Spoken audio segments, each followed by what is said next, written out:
Man of the moment మీరే కాబట్టి మీతోనే స్టార్ట్ చేయాలి మరి. ఫ్యూ అవర్స్లో యూఎస్లో షోస్ పడిపోతున్నాయి, తర్వాత ఇండియాలో కూడా షోస్ పడిపోతాయి. Easily most ambitious film in your career. చాలా కష్టపడినట్టు కూడా ఉన్నారు. ఫ్యాన్స్ కూడా చాలా నాళ్ళ నుంచి కొంచెం బాకీ కూడా ఉన్నారు ఫ్యాన్స్కి. సో ఏం ఎష్యూరెన్స్ ఇవ్వబోతున్నారు ఫ్యాన్స్కి? మేమందరం కలిసి సినిమా చూసామండి, మొన్నే చూసాము. వెరీ వెరీ హ్యాపీ, చాలా పాజిటివ్గా ఉన్నాము. And especially half an hour of the film పీక్స్లో ఉంటుందండి. అన్ఎక్స్పెక్టెడ్. మీరు ఎంత ఎక్స్పెక్టేషన్స్ పెట్టుకుని వెళ్ళినా లాస్ట్ హాఫ్ అన్ అవర్ అయితే డెఫినెట్లీ మీరు సర్ప్రైజ్ అవుతారు. So I'm very satisfied. So ఆ నెంబర్స్ గురించి కూడా ఏదో వాసు గారు అప్పట్లో నెంబర్స్తో స్టార్ట్ చేశారు.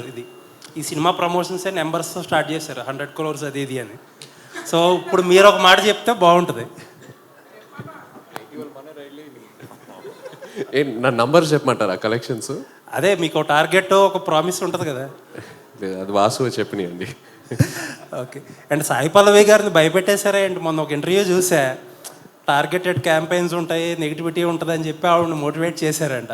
ఆవిడ ప్రమోషన్ కూడా అక్కడి నుంచి చాలా జాగ్రత్తగా కాషియస్గా చేస్తున్నారు. ఏంటి అంటే మీ లైఫ్లో ఏదన్నా అలాంటి ఎక్స్పీరియన్స్ చేసి నేర్చుకున్న లెసన్ అది?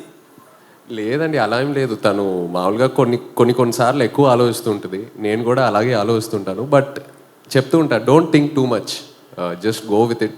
నీ దగ్గర ఎంతో టాలెంట్ ఉంది, సో అవన్నీ ఎక్కువ పట్టించుకోమాకండి, మీ టాలెంట్ని నమ్మి ముందుకు వెళ్ళండి అని, అంతే, అంతకంటే ఏం లేదు.